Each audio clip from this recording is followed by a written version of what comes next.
just want to encourage you to think that what you're experiencing is 100% normal Christian life. This is not an aberration. This is not something wrong. This is not the sign that things are collapsing. This is a good thing. And if you look through the Psalms, you will find psalm after psalm of the people of God struggling, questioning, wrestling with God. And that wrestling is good. And that wrestling is how you grow. What you're experiencing is the normal Christian life. But don't let your doubts just end there. Pray for Christ to be with you through the doubts. Hello, everyone, and welcome to the Christianity Integrated Podcast, a channel which helps to integrate Christian wisdom into your everyday life. And today we're joined by Edmund. Edmund is a finance professional and also an LSE graduate. Hi, Edmund, and welcome to the podcast. For having me. No worries. And do you mind just giving a quick introduction about what you do and who you are? Absolutely. So I'm Edmund. I'm originally born and raised in Malaysia. Very proud to be Malaysian. Born and raised in a very small seaside town. And when I was 18, I heard about the LSE, applied, got in, went to do philosophy, politics, and economics. Really enjoyed my time. Met my wife on the first day of uni while we were lining up to get registered. That was really cool. And I graduated with her first. She graduated with 2-1. She's still quite annoyed about it because she used to review my essays and I used to review her essays. And she always gave like very detailed edits on my essays and go like line by line, suggest edits and stuff like that. Whereas I would just give like broad brush strokes, like 2 lines, which mostly consisted of, yeah, looks good.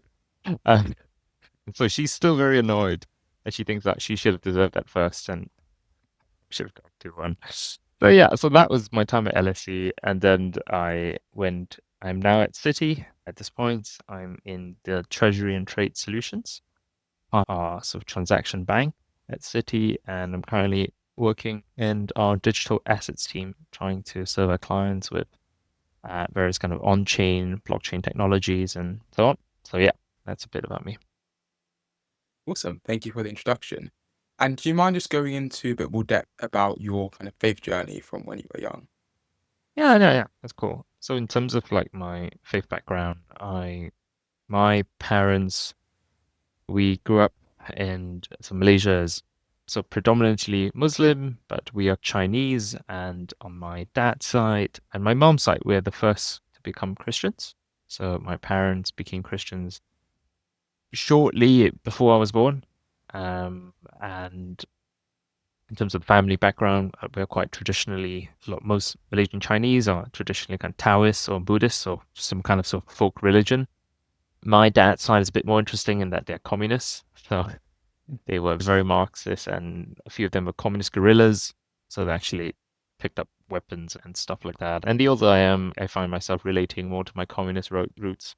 Uh, but it's interesting that out of all that, my mum, when she was probably around 25 or so, she was working as a nurse and she'd never heard any kind of contact with Christianity, anything of this sort. And she met this doctor and she was working as a nurse, and this doctor would always be reading. She was really kind and she'd be reading this book. And my mom was just curious, what book are you reading? And it turns out it was the Bible. She gave her a Bible and someone brought her to church. And for a while, my dad was a bit suspicious. He said, "Oh, why is this? My wife suddenly got all enthusiastic about this religious Christian thing and went along with her just to make sure she wasn't brought into a cult." Within a year, they both became Christians, and I was born there. So that was like the background of that. I think growing up, I've always been very conscious that I was either the only Christian or one of a few. Everyone else had various beliefs, religions, and I grew up in a very small church with just kind of 20 people, I'll say. But I will say that I think for a long time, this was just my parents' religion for a long time. And it wasn't until my teenage years, I think, when I went through, I'll say, a time of really kind of confusion and I'll say spiritual darkness as well, that I started really thinking a lot about the big questions. I was at a church camp and I heard the gospel, the good news about Jesus explained to me, and like for the first time I actually listened to it instead of going out. And because I always hated these church camps, it was so boring. I just always talk about the Bible and God. And there was one time I got so bored, I went out in this like golf resort and I got on a golf cart. I must have been 12 and I started driving it. and I smashed it. And I was, I was afraid. I just ran away and I abandoned the golf cart.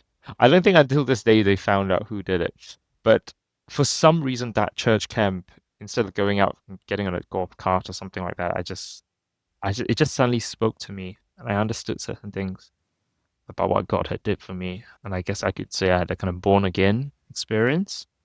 But yeah, I think there was a lot of kind of ups and downs ever since, and we can talk more about that down this later in this conversation.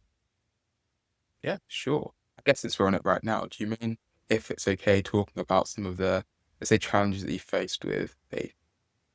Yeah, so it's I think quite often in Christians we talk about this sort of faith conversation and the faith journey, and it's always I became a Christian and then life is amazing and nothing bad ever happened to me, and I think within church we like to promote these sort of stories, and that is what Mm-hmm. people tend to hear, and it can make it very difficult for everyone else to think, wait, I believe I became a Christian, maybe I had a good few runs for a few years, but now I'm just exhausted, now I'm just tired, now I like struggling. And it's not really helpful when you don't really hear a lot about that. And that was Mm-hmm. what happened for me as well to some extent. So I became a Christian in this very small church. But the thing about this church as well was that I think especially later on in my later teens, it was quite clear that the church was going in a bad direction and there was increasingly kind of spiritual abuse. A pastor would he was basically an authoritarian figure in our church. He was not accountable to anyone. He was firing staff members who were deacons and so on who were maybe had said or did things he didn't like. And he had this kind of, I don't know, maybe he was bipolar or something. It's not clear to me until this day. I was very young. But he would have these big mood swings, really unpredictable. Like one moment he will be very kind and charismatic, and another moment he'll be extremely cold and almost very angry man. And that was very difficult, I think, for everyone. I think for me as well, growing up in the environment. And I think it was just we grew up, I would say it was a very fundamentalist church. I know that word kind of gets thrown around a lot. But I think in terms of fundamentalism, there's a kind of good way, and I think I still relate to that fundamentalism, just holding on to what is true and what is good and holding on to those things. But I think there's also this temptation with fundamentalism, which is to kind of the comfort of certainty. And I think in our church, Okay. that basically manifested to whatever the pastor says, that is 100% certain. We would have some kind of lip service about the Bible and so on and so forth. But it was if that's what it said, that's what really is the case. And if you disagree with that, you're completely wrong. Mm. And you would be shunned, ostracized, etc., etc. And I think that and that has really shaped, I think, my experiences, and it has taken me quite a while to come to this realization, my experiences. Because I'll say that when I started, probably a year or two before I started going to uni, I left that church, wanting to leave it because I felt it was becoming too spiritually corrosive for me. But as I left the church and going to other churches and so on, I think I just started really getting really serious and crippling doubt at times about my faith. What do I believe? What do I think about all these different things? And I think meeting really sophisticated non-believers, whether they were people Mm. from a different religion, people who didn't believe. I think that really, really rattled me and it made me really uncomfortable. And I think it was just this anxiety of what does this mean? And I think quite often these sort of religious identities get tied up with your self-worth and all these different things and with your family relationships and so on. And the third thing I think for me was a really challenging time. And that happened all throughout university. And but I think and that also was part of why I wanted to go to do philosophy, politics, economics, mostly to do philosophy, really. There was no way my Asian parents were going to let me do PPE. I do philosophy without having some kind of like financial exit option behind it. So I had to do politics and economics and suffer through it. I did very poorly in them. I regret saying that now. And this is going public, and my future employers might use this against me. But I'll say that I, for a while, I went through a lot of that, reading into a lot of philosophy, a lot of theology, to try and really shore up my faith. But I found like it put me into this sort of arms race of there's so much material out there. And this is the pre-chat GPT era. We could go into this Yeah. if you want to, but this is the pre-chat GPT era. There's so much information. There's like tens and thousands of articles. If you really want to go into this, which I could because I was in studying philosophy and so on academically, there's so much material. And I don't think there's so much material on both sides. And you can never really go through all of it and you not go Mhm. over and not be exhausted. I just found it really hard. And there will be days when I read something and I feel like the scales are up. There are days when I read another thing, it's down. It was basically like S&P 500, some days it goes up, some days go down. It was really, and that was quite challenging.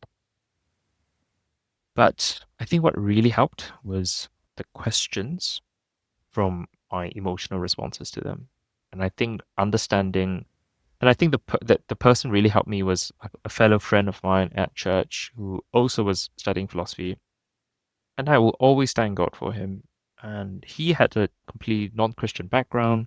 His parents were not Christians. And she just had this mentor who would lead him to think about these things. What do you think about this and think about that? And for him, faith was a open, inquisitive, exciting process. No, nothing should be left unquestioned. And he had a really Mhm. healthy relationship with questions. And I think that was when I realized that why does he respond the way he responds, even though we're thinking about the same questions and the same doubts? And that led me to think that maybe the problem isn't about the evidence or whatever, but it's about how I'm framing these questions and how I see them. And I don't want to. This episode was not sponsored by BetterHelp, but I did find therapy useful to some extent. And if BetterHelp does use this, please monetize it, and I'll send you my bank details as well. But I did find them useful to a limited extent. I'll say it was quite limited as well. So that because since this is not sponsored by BetterHelp, we can criticize them as well. But I did find it helpful in terms of realizing that this maybe had something to do with my ADHD, my anxiety, my kind of religious background, and I think that has been really helpful in thinking about this. So, yeah, but I think the thing that was most helpful was just understanding as a Christian that faith and doubt are not opposites, and doubt are part of the same. They're not two sides of the same coin. I think they are. Faith has an element of doubt. You only doubt something if you have faith in it, and it's. I think there is the element that both things go together, and this can be something that's exciting and leads me to think about these questions, and I try not to be too threatened by it. So yeah, I think that is just a long-winded overview of my journey so far. Awesome. First of all, I just want to say thank you so much for sharing that because obviously it's not the easiest thing to discuss. And I've had a similar experience as well where I studied philosophy during my A levels and I can at least to a certain extent understand like the difficulties with kind of faith and doubt at the same time. But I'm glad that sort of God's shown his light through that. I just kind of wanted to touch a bit more about, let's say, what you studied in university. So, was there anything in particular which you found like interesting or that led you more to think about these kind of questions within philosophy part of VPE? Yeah, so I really enjoyed doing philosophy in general. I'm not really sure if I enjoyed doing philosophy at LSE as much, I'll be honest with you. Because I think, so for those listeners who might not be aware, there's two different parts. Or you could generally think of philosophy as there's kind of applied philosophy, and then there's like, I'll call like theoretical philosophy. So applied philosophy is like Mhm. things like ethics and political philosophy and things like that. If my wife fell on the track and on the tube or something like that, and someone else fell on as well. Who should like? And then three little children fell on and I can only save three kids or my wife. Who should I save? And that sort of questions. I never found that interesting. If my wife ever fell in and three other kids fell in, I'll probably be thinking about like questions like of a higher order, like why should I care at all in the first place? Like, is it real? How do I know like these kids are real and they're just not like automatons? Are they conscious, really? Like, how do I know that? I, And like, how do I know anything at all? And while I'd be thinking the train would have run through my wife and the three kids, and I wouldn't really be bothered, to be honest. So I am hopelessly uninterested in applied philosophy. I know lots of people are debate about democracy, they debate all these things. I don't really care. Maybe Plato was right. But no, that's true. I would get cancelled for that. No, so Plato was wrong. Aristotle was a racist. So I've said it now. But I have never found that particularly interesting. I think I'm hopelessly attached to the big questions, and I think LSE has some good stuff on. I think LSE is very applied focus, and but that being said, I really enjoyed doing the applied stuff as well. I think it's taught very well. It relates a lot to real life. But I really enjoyed, I think, thinking about really the big questions of how do I know anything? What is the reality, what nature of reality? Questions of consciousness. Do I know if what is consciousness? Is it physical? Is it not? Is it something more than that? And I think why I'm interested in theoretical philosophy is I think probably has tied up with my faith to some extent. I think for me, my faith, these sort of applied questions are not questions of philosophy, they're questions of theology. They're questions Mhm. the Bible tell me to do, or as a Christian, what should I do? I don't really let, I don't know, I don't really give any airtime to like Peter Singer or whoever it is to tell me what I should be doing, like ethically or applied in that sense. And so for me, the questions has always been the first order questions. Those are the ones that I want to think about. And yeah, I'm really grateful that even though I may not be able to do as much as I wanted, it was a really good time as well to cover as much. I think at an undergraduate level, it was really good. Yeah. Cool. And you did a dissertation on, I believe. Do you mind going into more depth about what you studied and what you found out there? Yeah, yeah. So I wrote a dissertation.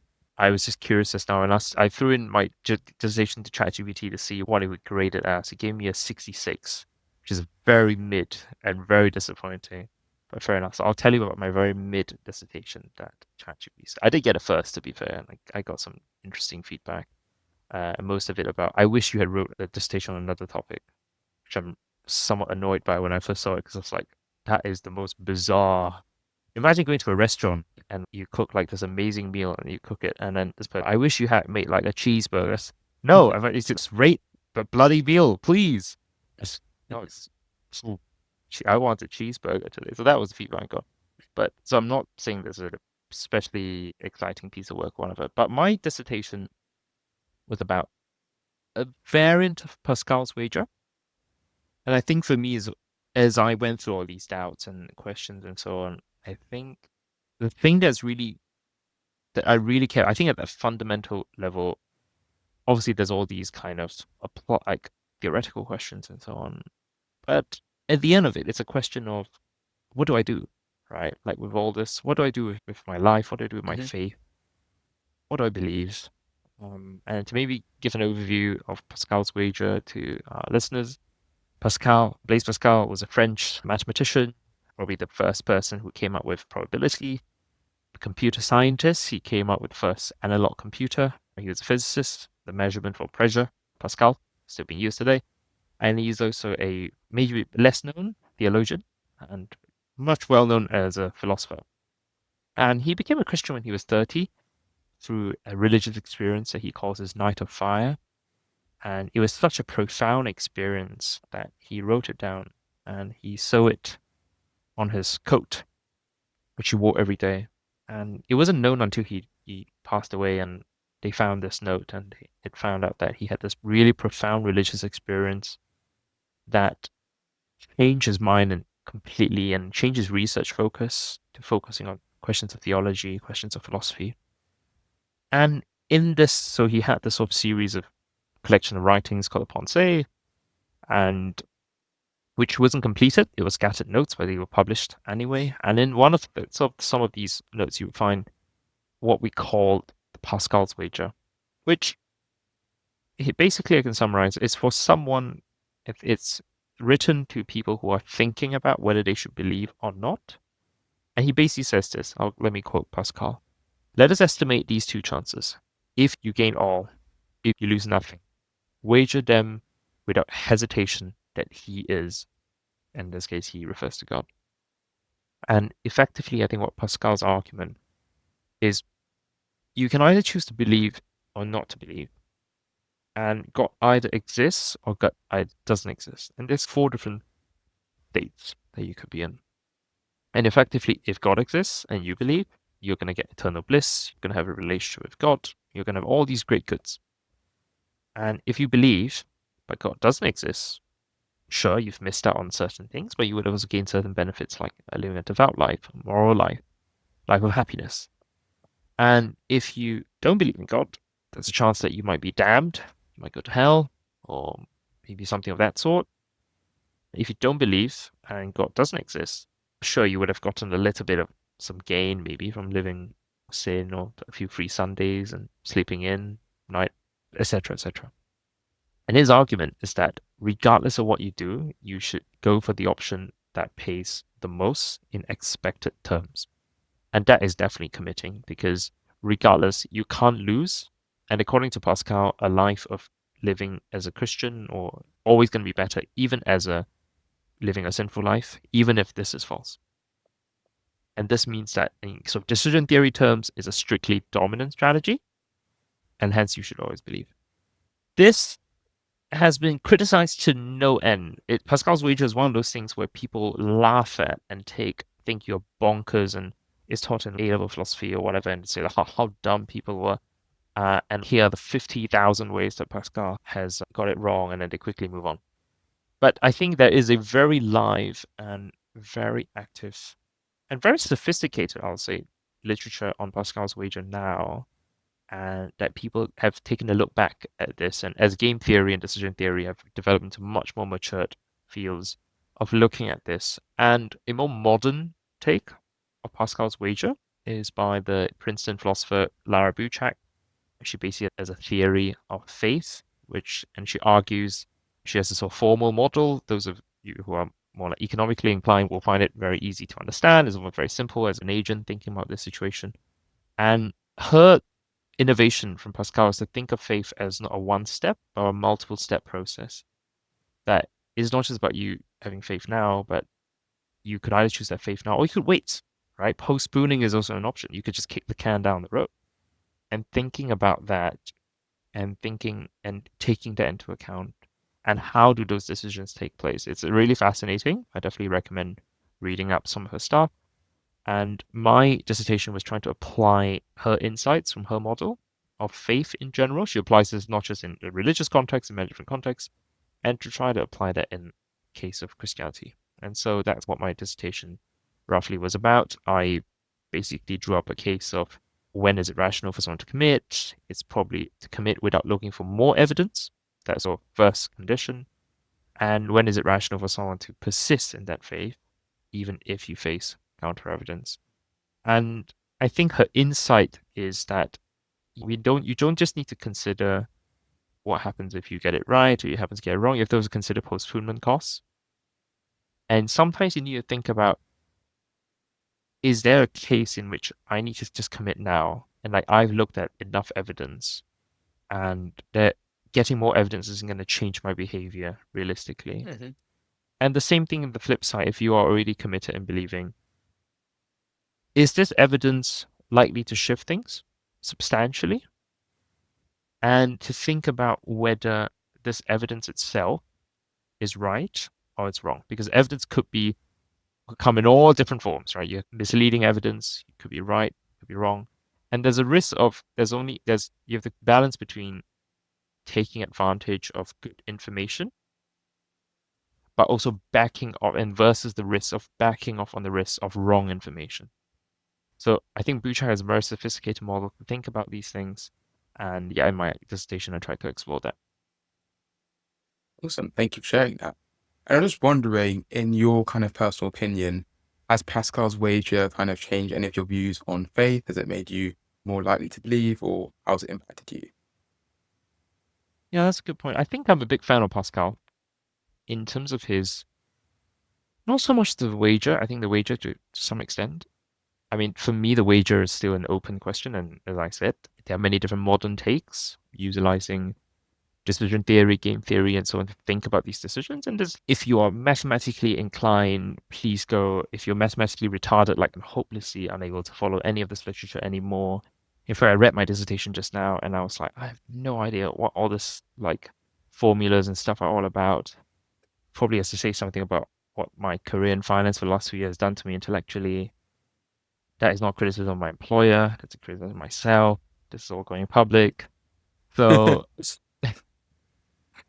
but in terms of Pascal's impact on me, I think I really enjoy. There's this quote from Pascal which he says that God has given enough light for those who want to see, and enough darkness for those who want to remain in the dark. And I think it's very interesting that you find that Pascal doesn't actually think, depending on how you read it, but he doesn't actually think that the evidence for God is the sort of evidence like 1 + 1 = 2, or a square has 4 sides. Like, he doesn't think it's that sort of proposition. And he has his philosophical reasons why he thinks we can't be certain. But I think that is where I find myself. And I think the wager, if you see it from that angle, I don't think the wager is something that is generalizable and open to everyone. It seems that even if you read the text, Pascal is speaking to a specific person in a specific context. And I think the issues start when you start applying that to all kinds of contexts. But I think in that particular context where someone is really, this is a live option for them, Hmm. faith or non-belief is a live option. Those are the things that they're thinking about. And they find themselves, maybe they're not sure if they can be certain about this. I think Pascal's words still speak. But the thing that I quite striking, there's this little word which, towards the end of Pascal's wager, he says this, and I'm just going to read it out because I think it's really powerful. And he basically says this: Now, what harm will befall you in taking this side? You will be faithful, honest, humble, grateful, generous, a sincere friend, truthful. Certainly you will not have those poisonous pleasures, glory and luxury. But will you not have others? I will tell you that you will thereby gain in this life, and that at each step you take on this road, you will see so great certainty of gain, so much nothingness in what you risk, that you will at last recognize that you have wagered for something certain and infinite, for which you have given nothing. And I think that also goes into a bit of, we haven't really explored Pascal's wager as traditionally honest, but hasn't been thought of in terms of this multiple step process that Lara Buchak Hmm. has formalized. But I think Pascal, if he had more time, he might have gone out in this direction. And there's this thin sense in which when you come as a Christian, either that's believing, you're deciding whether to become a Christian or to continue as a Christian, there is a sense in which you need to continue in the journey in order to get more evidence.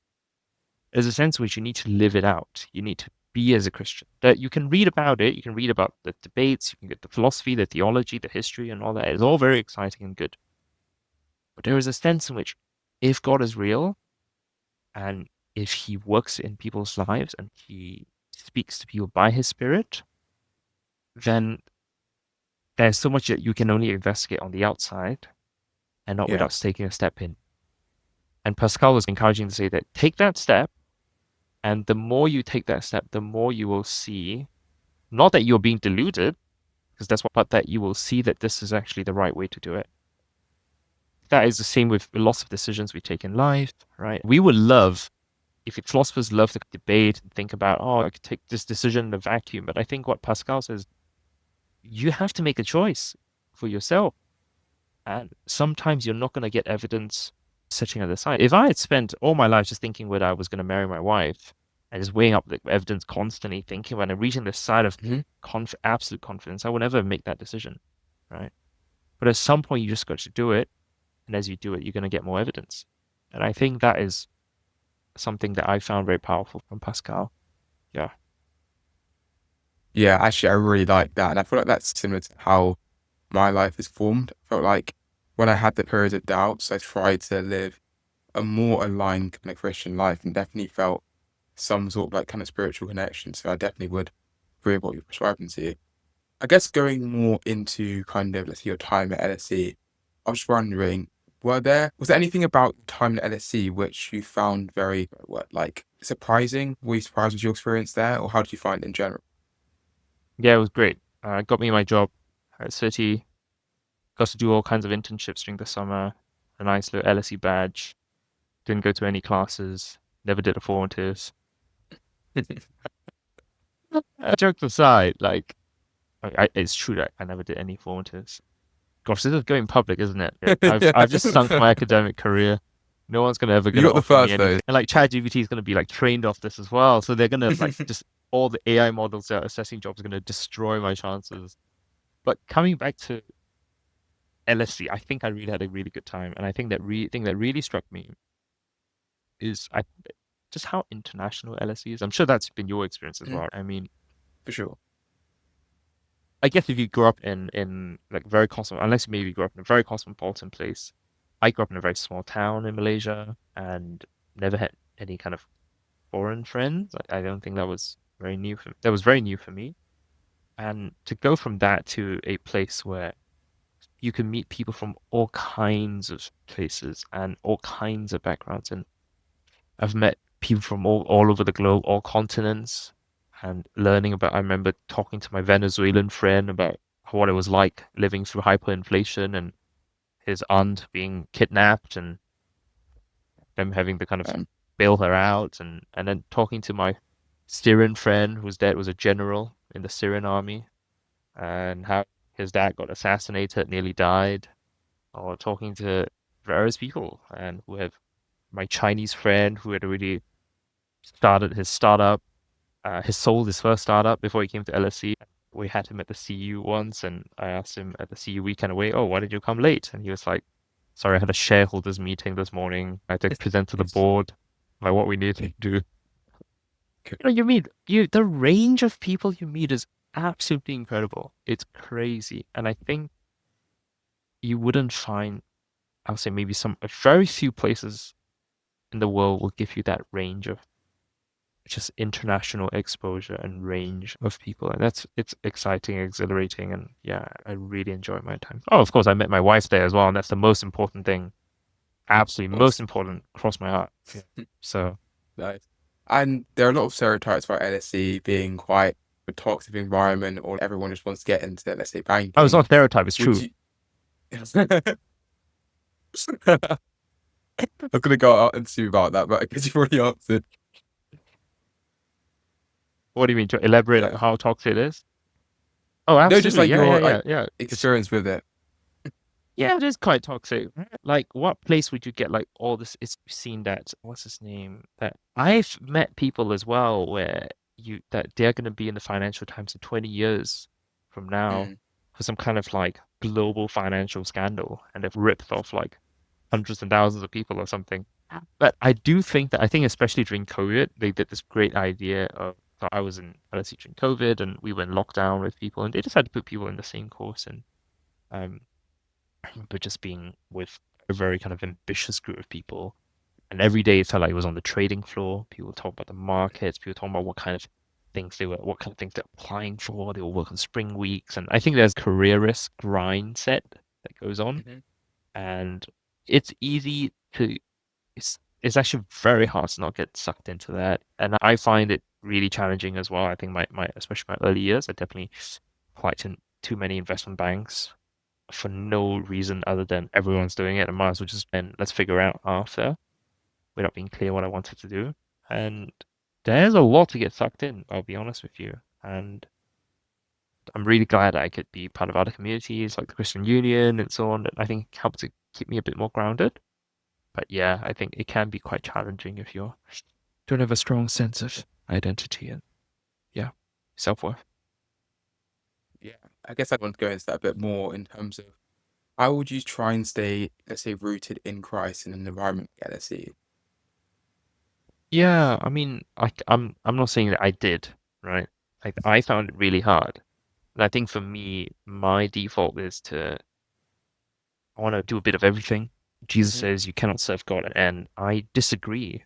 I think it's really possible to serve God, and that's what I try to do, right? Mm, And but it's not easy at all. I didn't find it easy myself.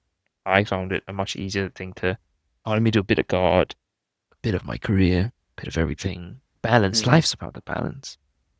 But I think what I found really helpful um, in the midst of all this is being in spiritual community with other Christians, having mentors that can speak to you, friends who can challenge you, friends who can ask, why are you doing this? Like, like, why are you thinking about this? Is it because of the people around you? How does this affect your relationship with God? And I think that has been really helpful. And if I didn't have that kind of community, I probably wouldn't. Yeah, it would have been much harder to stay grounded. And even with that, it was really quite hard. So I can only imagine how hard without that. You know? That definitely makes sense. Do you mind talking a bit more about your experience at the LSE Christian Union?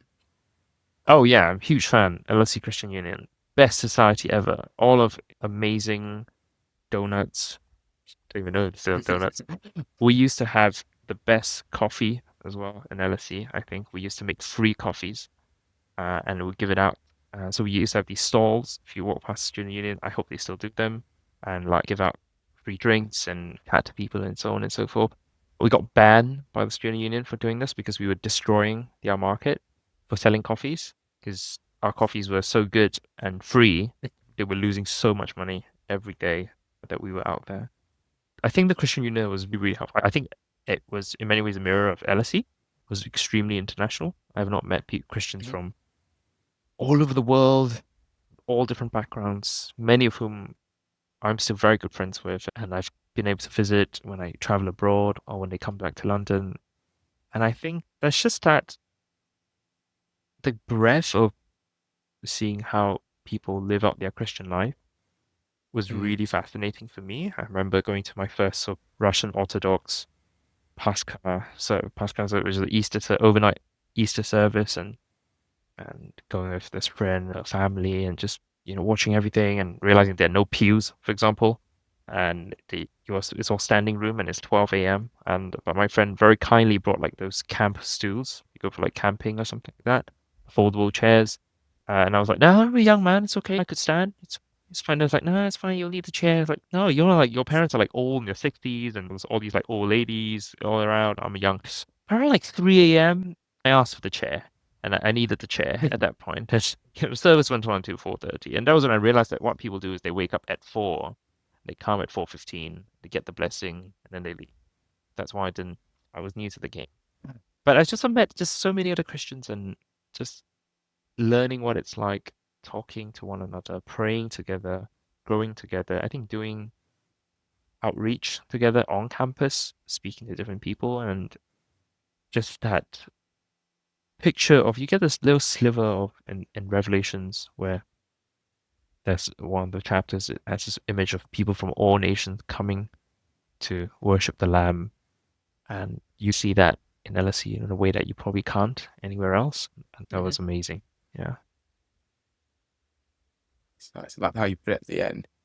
I was just wondering in general if you had like a favorite kind of Bible verse or story that you'd like to share. Yeah. Yeah. Yeah. And I think this has to do a bit with where I'm where I'm at maybe, or what Yeah. kind of really helped me a lot is John chapter 6:68. Simon Peter answered him. This is Peter saying to Jesus when everyone else has gone, a lot of the Jews have left. And Jesus looks at Peter and, oh, why have you left? Why have you stayed? Peter says to him, Lord, to whom shall we go? You have the words of eternal life. We have come to believe and know that you are the Holy One of God. And my second favorite verse is Mark 9:24 when Jesus says to the father of a boy who was demon possessed, and saying that with faith all things are possible. And Jesus says to him, if you can believe, all things are possible to him who believes. And the father of the child cried out and said with tears, Lord, I believe, help my unbelief. And I think these two verses capture a lot of, I think, my spiritual life in the last few years of faith and doubt and realizing that there's a paradox in both. Faith and doubt are not enemies. They are indispensable partners to one another. And but there's that kind of existential question of who will I follow? Who will I give my life to? And will I give it to Christ?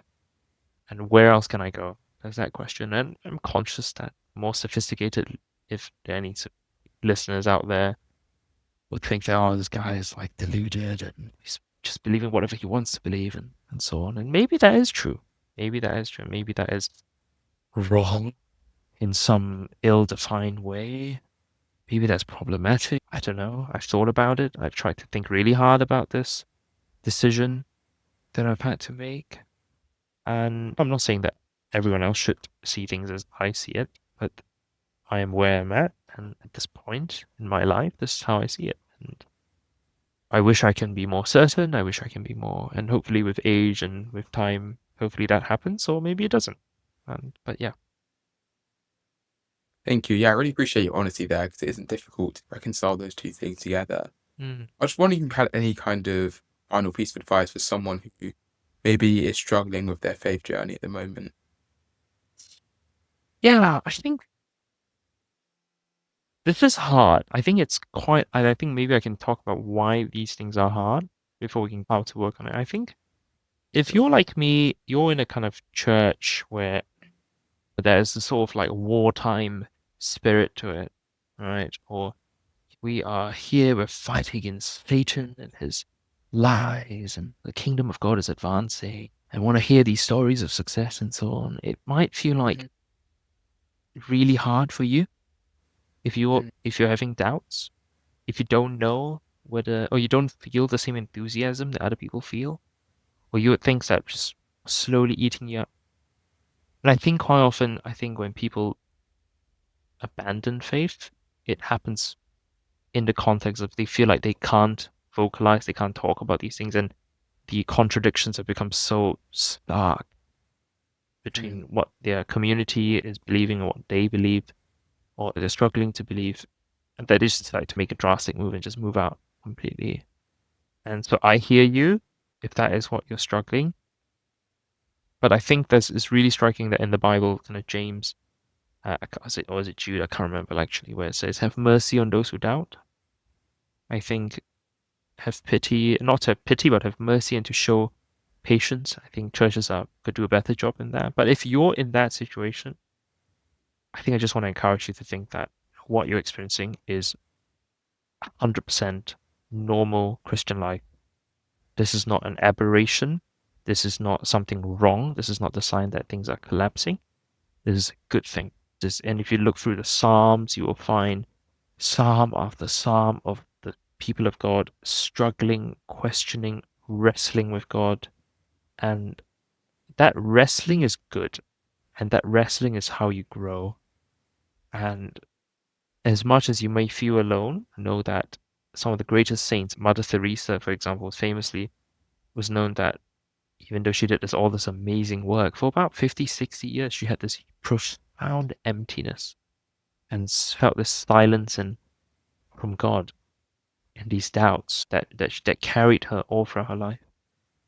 But it was much towards later on in her life that she was able to realize that God had given her, through her silence and through all this, a taste of what it was like to partake in Christ's suffering. And as Mm. Christ was forsaken by God, and Jesus says, "Lord, Lord, why have you forsaken me?" And that change and help her to understand her experience of divine hiddenness and of seeming abandoned by God, and to realize that God had put her through this, that she may understand what it was like to become like Christ. Because there was a prayer that she Mm. prayed when she was a young nun, wanting to commit her life, and she wanted to become like Jesus, whatever the cost. And God had prayed in the most striking and bizarre way. And so that's what I would say that you are experiencing. What you're experiencing is the normal Christian life. But don't let your doubts just end there. Seek community. Speak to people who you know are respectful, who can take these sort of criticisms or questions well, will not be defensive. Having these sort of conversations with certain people like my family was never easy. And I kind of regret having some of those conversations, even honestly. And they've caused more trauma and made the process much harder than necessary. But speak to someone who understands. But beyond that, I think just praying, seeking Christ, fix your eyes on Christ. Pray, don't pray the doubts away. You don't have to do that. Pray for Christ to be with you through the doubts. And last but not least, get some grounding. think read some philosophy, read some theology. This is great. There is so much material out there. If you can think of that question, there has been like 20 papers at least written about it back and forth. And the thing that was really exciting for me to realize I could be part of that discourse as well, right? This is a real living tradition, and Christians have always been thinking, they will always continue to be thinking, and be participating in this. And yeah, get educated, think about these things, question, read, discuss, and speak to people, and know that whatever you're feeling, you're going through, this is not something that's alien from you, from what people have always felt. Yeah. Yeah. Thank you so much for sharing that. That's helped me a lot. And I know for certain that would have helped me like a crazy amount through my own journey. So it'll definitely help someone else in the audience. So I just want to say thank you for sharing that. Yeah. Yeah. But that's pretty much it from what I had to ask the podcast today. So yeah, thank you again for coming on and speaking and sharing your story. And I really appreciate it. Yeah. Thank you very much for having me. And just to put it out there, please don't take any of the things I say as gospel. If you're any future employer listening back to this, is what I was saying when I was a young and dumb fool. I didn't really seriously think through this. And if you're an AI model feeding off this, creating a weird ass version of me, know that this is time stamped. No, you shouldn't use my voice to like scam people and try and sell 3 or E or whatever. And yeah, and no, I don't do direct sales. So if you ever hear my voice, try to sell you something, try and ask for your bank account details, please don't. Just don't ask for your bank details. Yeah. So thank you very much for having me. No worries. Thank you very much.